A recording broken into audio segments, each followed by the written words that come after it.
આહિર અમારા મામા આહિરને હાસુ હમણાં હોરટ્યું વાળો ખાસર ને ઘુમડ ત્રણને જ મામા કહેવાના.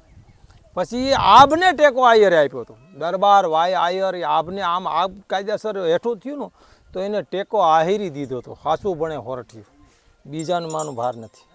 ઈ આયર મોઢે બોલું માં મને હાથે નાનપણ સાંભળે એ મોટપણાની મજા મને કડવી લાગે કાગડા. એટલે પહેલાં આપણે જે વાત કરી હતી 100 વર્ષે આગળ થતી હોય ને હજારે પણતા સાંધો ને સૂરજ નહોતા તેથી હીરાના પરખાસ હતા. પણ તેથી ઓલે આપણે રબારીભાઈ વાત કરી ને બધું સાદું હતું. હવે આ 63 હોય તો એમાંનું તો લગ્ન જેવી. અને પહેલાં એ બધું સાદું વસ્તુ હતી. ગળ ગતા ને શીખ ગીર ને એવું બધું સાદું.